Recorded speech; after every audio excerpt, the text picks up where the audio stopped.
Young Africans sasa ndio giant wa ligi kuu Tanzania bara. Sio giant, ni giant wa kubambikiwa kwa sababu tumeona hata msimu uliopita.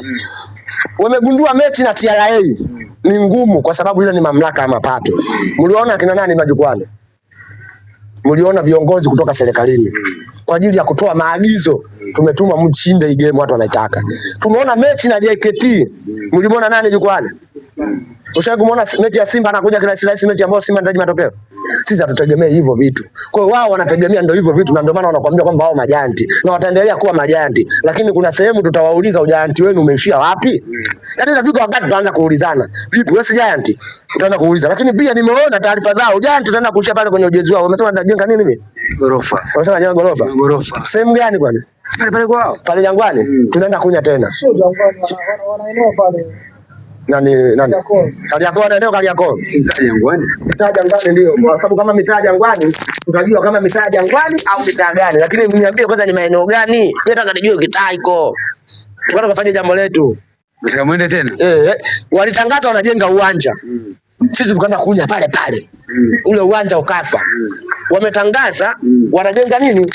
Gorofa. Tunataka tukanye. Kwenye gorofa hapo tunaenda kunya afu tuanza kuulizana ile gorofa linajengwa au lijengwa. Kwenda kunya kwenu ndio huku mlikofanya wa mtu aende kufanya usajili wa maana, lakini nani kunya kwetu? Kunya kwetu tunafanya uwanja usijengwe. Hivi sehemu yenye mbolea wanajenga uwanja. Sehemu ya chemchem wanajenga uwanja. Lakini nimwambie ndugu yangu engineer hao unawadanganya vibaya. Siko nakuja kukutia bakola. Mwambieni kabisa. Mkiona naye, mkiona kufanya naye interview mwambieni hivi. Shabiki la kafu wanasema kwamba hawa unaowadanganya mara sijui gorofa, mara sijui uwanja, sijui wapi haujaisha. Siko nakuja kukutia bakola. Hawana gajema hao. Umenielewa? Kwa sababu aache kuwadanganya. Leo hii kwenye project ya uwanja imekufa. Mbona kuwadanganya mama anakujenga gorofa? Gorofa la wapi? Gorofa endelea klabu. Gorofa nafikiri na kumchukua shauri kwa pesa za kukopa au kote ulete hapa. Shauri na kitu kesho. Tena ili ujue sasa mimi nataka nikwambie. Sio umetangaza tena pale kushinda. Baada ya utakato wa tenda kushinda pale moja, utasikia na JSM kashinda tenda kujenga gorofa. Utasikia JSM kashinda kujenga gorofa. Kwa nini ashinde JSM? Wanatengeneza mazingira. Unaelewa? Yaani wale wameona kuna mazingira sehemu yatakwenda kuulizwa kwamba uwanja vipi, wakaamua waje na side ya gorofa. Unaelewa? Uwezi kujenga gorofa, yaani kujenga gorofa uwezi ukaamka kwenye usingizi ukasema utajenga gorofa. Kama wao wajanja wangeanza kujenga uwanja. Gorofa 12 unadhani bilioni ngapi? Mipango ya hela. Mipango ya hela. Kwani mipango ya uwanja imefia wapi? Sasa kwa sababu sisi waga tunafanya jambo letu na waga tunasitua. Tunataka tukanye kwanza afu tuone ile gorofa linajengwa au halijengwi. Wameanza pengine wanataka plani zao kwanza gorofa. Waanze gorofa? Yaani uweze kuanza, yaani kwamba siku zote mtoto anaanza chekechea. Hivi leo hii waulize mahitaji ya wanayanga wote. Kati ya gorofa na uwanja atakwambia nini? Watakwambia nini kati ya gorofa na uwanja? Lazima watakwambia anahitaji uwanja sio gorofa. Kwa mimi najua huyu amekataa kuulizwa kuhusu uwanja. Ndio maana akahamia kwenye project ya nini? Ya gorofa. Hapa ujenzi wa gorofa. Sasa mimi namshtua mapema. Hao wanaga jema watakutia bakola.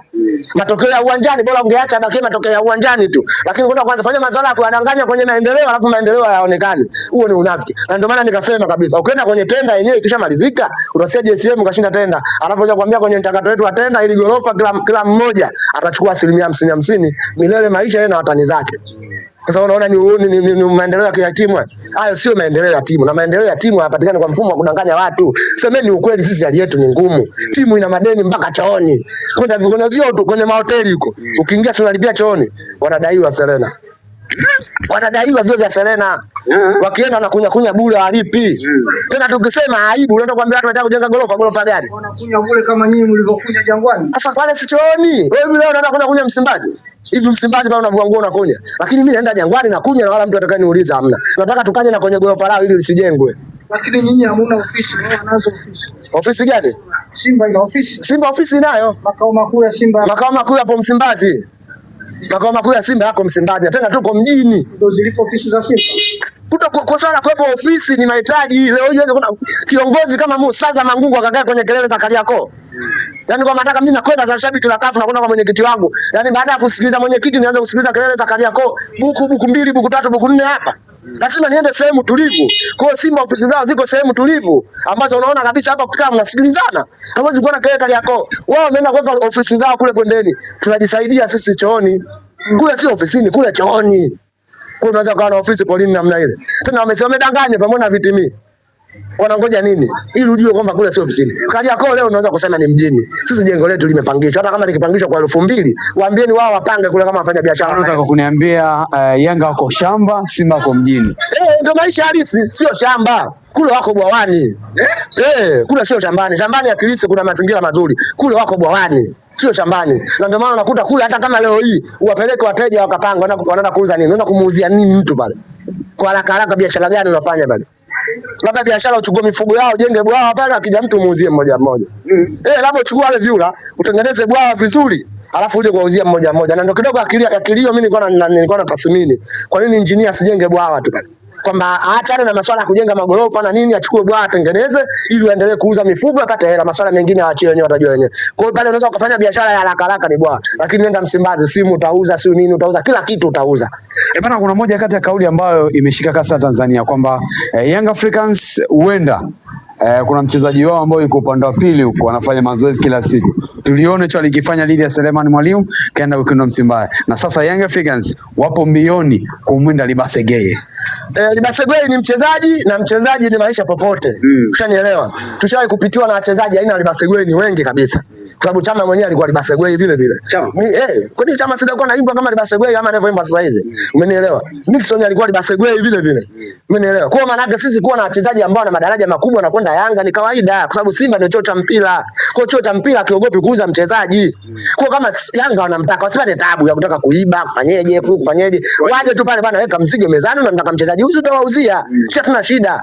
Umeelewa? Sisi kwa sababu sisi ndio tuna uwezo wa kupoint mchezaji ambaye alikuwa nini? Bora, na ndio maana wachezaji wote wanaosajiliwa Yanga, jina la kwanza linaanza kutajwa Simba. Yaani jina la kwanza kwenye usajili litatajwa Simba, Yanga ataenda kusajili. Sasa unaona wasiwasi gani na sisi? Wao walimuona Libase Geye. Sio alikuwa hajamuona. Sisi tukaenda kumpoint tukaja nao na wao wanamtaka. Selemani Mwalimu sio alimdharau, wakamuona mbovu atoka. Nani Shabalala hivyo hivyo. Akadhalika Chama na watu wengine. Kwa hiyo Simba ndio chuo cha mpira. Leo hii Simba hawezi kufikiria mchezaji kutoka Yanga. Na niliwaambia viongozi, nikamwambia hivi, kusajili mchezaji kutoka Yanga sawa sana kwenda kuokota mchezaji timu za Ndondo Cup. Yani kusajili mchezaji kutoka Yanga sawa sana kwenda kuokota mchezaji wa Ndondo uje naye acheze ligi yako. Sababu tumesajili wachezaji kibao kutoka Yanga hawajawahi kuperform ndani ya klabu ya Simba. Umeelewa? Alikuwa wa mwisho tena Manyonzi aliperform msimu wa mwisho. Tulimtoa jibu kule Tanzania aliongoza kwa nini? Kwa assist. Akaja Simba kama yeye. Alikuwa anakaa ubao, alikuwa anauliza. Kwa maana yake sisi mchezaji kutoka Yanga hatuna manufaa naye. Yanga wana manufaa kutoka mchezaji kutoka Simba. Na ndio maana sisi hatuna haja naye, tunataka wao wasajili. Simba ni chuo. Simba chuo cha mpira. Sio mimi maneno yangu. Bernard Morrison alikuja, sio alikuwa na wiki mbili akasema Simba chuo cha mpira. Sasa mimi nishindwe kusema chuo cha mpira na niko hapa ndani. Kwa maana ukipewa nafasi ukilinganisha Simba na timu gani Ulaya? Nani? Simba. Simba kama Barcelona la Masia ile moja ile. Sababu muda chuo kile babu. Kila msimu kinapiga kipaji kipya ambacho kinakuja kufanyaje? Kuja kuperform ndio Simba. Umemwona Dovatis Masinde. Waambie wao Masinde yao nani? Kazaliwa pa Masinde kana watu hujamwona kwenye finali ya vijana kule AFCON sio nini, hujamwona? Kaenda kaperform, kaonesha kiwango. Umeelewa? Wakwambie wakao Masinde wao ni nani? Hawezi kutokea. Na ndio maana kwenye msimu washawahi kuchezesha wale, ilibidi ubingwa anyang'anye. Tuliambiwa kwamba kila timu lazima ipandishe wachezaji watatu. Wachezaji wanaenda kupandisha wachezaji kutoka kwenye vikoba. Na wachezaji watatu walikuwa hawajapanda. Kwa hiyo sisi tunaona kabisa kwamba Simba ni chuo cha mpira, na Simba chuo cha mpira hakijaanza leo. Miaka yote ni chuo cha mpira, na ndio maana unakuta wachezaji ambao wanacheza Simba, Yanga wanawatolea macho kweli kuliko Simba kutolea macho wachezaji wa Yanga. Mimi nitaweka neno kwamba tufanye TV ya uwanjani. Naona kama inamhukumu sana Simba kila mechi 3 red card 3. Kila mechi red card sisi tunafanya mazoezi, lakini pia tunatoa somo kwa mpinzani kwamba kilichokuja ni bora. Ukimuona mtu analalamikia ile VS ndio ni chizi. Ni chizi. Yaani wewe nakaseme kabisa, weka neno chizi. Usilitoe neno chizi. Kwa sababu gani? Ambaye anailaumu. Anailaumu kwa sababu gani? Ile jambo limekuja kuturekebishia sisi mazingira. Japokuwa kuna timu ikipata zile kama tulivyopata Simba, watakuja kulalamika, na ndio maana Mungu anaanzaga sehemu iliyokuwa sahihi. Aligundua duniani kote huko manabii wanapaswa kushuka Uarabuni kwa Waarabu, kwa sababu Waarabu wanavuruga. Ingeshusha nabii mzungu Waarabu asingemuelewa. Umeelewa? Na hata ile VS imeanza kumhukumu Simba ili kuwafundisha watu kwamba mpira ndio unavyotakiwa, na hii ukitokea kosa uadhibiwe. Umeelewa? Japokuwa upande wa 7 huko ukitokea kosa watu hawaendi hata kuangalia. Kuna mchezaji alimpiga mwenzie buti baka. Ile itakuwa kaangaliwe, lakini mwamuzi akajifanya memeza filimbi akakausha. Na ile timu kwa sababu ilikuwa kwenye mipango yao wakaacha. Umeelewa? Wakashindwa kumshawishi mwamuzi akafanyaje? Akaangalia wakaliacha kama lilivyo. Lakini kwa Simba tunaomba ile VS ifanye vile vile. Kama ni kadi nyekundu iwe kadi nyekundu. Kama ni kadi ya njano iwe ya njano. Na kama kufukuza wachezaji wa njano wafukuzwe wote. Wakutumie ile. Sisi hatuna lawama nayo. Yaani mimi naelewa kwa sababu mimi ninaangalia mpira vizuri. Na lengo la kuangalia mpira vizuri ni kujifunza. Makosa ambayo yanatokea kwenye kile kidude VS yatakuja kurekebishwa taratibu. Hakuna mtu ambaye anaanza hata mbona, ndio maana hata mtoto anaanza kukaa tumboni, anatoka tumboni, anachuka chini, anatambaa, anasimama, anakuwa mwisho wa siku anaanza kujitegemea maisha. Na hata ile tuivumilie taratibu, itaanza kujifanyaje? Itaanza kukaa sawa. Umeelewa? Lakini kusema tuanze kuipigia kelele, tutakuwa tunafeli. Na ndio maana zile adhabu zimeanza kwa Simba, zingeanza kwa Yanga leo ingefutwa. Vipi kuhusu X Factor? X Factor. Tumekosa kutimiza matakwa ambayo tajiri aliyasema kwamba bwana tununue jezi 10 na ngapi? Jezi 100,000. Tumeshindwa kununua jezi 100,000, tunaenda kulaumu nini? Kwa maana mashabiki wa Simba wenyewe ndio mnapaswa mlaumiwe wenyewe kwa wenyewe. Tulaumiwe tena sana kama ndio tunataka kola tupijwe. Unaenda kulaumu kiongozi, umeambiwa nunua jezi 100,000. Unaenda kununua jezi 2,000 kwa mchezaji jezi 2,000. Mchezaji huyo yupo. Kwa maana yeye ndio mmemkosa X Factor wenyewe. Sisi wenyewe tumekosa. Ukimwona mtu anamlaumu Jairuti, ni makosa kuto kujielewa. Wewe ushaambiwa lima hapa hadi pale ulipo hela yako. Kama hujalima unalipwaje? Wewe umeambiwa haya sasa, beba huu mzigo nifikishie pale, nataka ulipwe kabla hujabeba. Nataka kusema Muhindi ana matatizo ya kisaikolojia. Nani Muhindi? Ana afya ya akili. Kwamba huwezi kwenda kumlaumu bosi kwa kujua kwamba ni kosa ni wapi. Mbona tumeambiwa pesa ziko benki na mwisho wa siku 3 hazijafika, tumeibua mchezaji kwenye kambi. Kwa nini tusilaumu? Tumeambiwa pesa ziko benki, maana yake uhakika na download. Labda benki ya Msumbiji. Labda sio Msumbiji, labda iko Marekani. Msumbiji karibu hapa. Unaweza kuvuka dakika 10 ukarudi. Inatoka kwa dola. Kutoka kwa dola? Sasa sasa wanapokea dola. Kwani Morocco anapokea nini? Morocco sasa anapokea dola. Kwa tumeambiwa mchezaji pesa ziko benki, msio na wasiwasi. Zinatoka kwenye Simba Day. Siku 2 mbele mchezaji kaibiwa. Umeelewa? Tunajiuliza pesa benki ziligoma kutoka au pesa benki ama watu walihamisha benki na Tanzania au mtandao wa kutoa fedha ulifeli. Tuanze kuilaumu serikali kwa nini ilifelisha mpango wa kutoa fedha. Lakini ikabaki family life. Tumeshukuru kwa sababu mchezo wa mpira ni mchezo wa kuibiana wachezaji na mazingira mengine. Mmemkosa mpaka Peter Kasunda po Peter. Sasa hayo wakaulizane wao. Umenielewa? Kwamba tuna mtu tumesikia yeye alizuia kwa sababu alileta usajili wake wa bukubuku ambao umefelisha. Umenielewa? Ambao watu sasa hizi wanaopigia kelele. Huyu aliyofelisha Paul Peter Kasunda ndio aliyotuletea striker Dumbia Osman. Unanisikia? Aliyotufelisha Paul Peter Kasunda ndio aliyotuletea Vita Osman Dumbia. Unanielewa? Kwa akajua moja kwa moja akileta Peter Kasunda Dumbia hatocheza. Kwa hiyo ataonekana amekwenda kupiga pesa za watu. Ni nani huyo? Siri za ndani tena huko kwenye body huko. Sio kwenye mwingine wa body. Yeye mtaelewa anayepewa pesa za usajili ni nani. Mimi naamini Watanzania wote wanajua anayepewa pesa za usajili ndani ya klabu ya Simba ni nani. Huyo anatembea na timu. Hata kama akitembea na miguu, mwambieni kwa Dumbia akatupiga. Akitembea kwa miguu, mwambieni kwa Dumbia akatupiga. Dumbia kawapiga tena? Wewe subiri utakuja. Sisi mko mnasema ni striker ambalo la kufunga kama Victor Osimhen.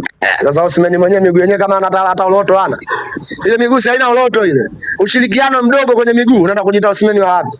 Kwa cha msingi tuvumilie tu. Kwa kama tumengoza Paul Peter Kasunda, tumenaye Osimhen tuendelee kubaki. Sababu unaweza kwenda unamwacha forward ambaye amefikisha goli 12. Unajua usajili ni mchezaji ambaye ana perform. Uweze kwenda kumsajili mchezaji ambaye afanyeje? Hapa Paul Peter Kasunda msimu uliopita idadi yake ya namba ya magoli ilikuwa iko juu, lakini ilikuwa iko vizuri. Lakini kumkataa Dumbia bado ni mapema kwa sababu bado ligi bado kwanza ndio mechi ya 4 hii.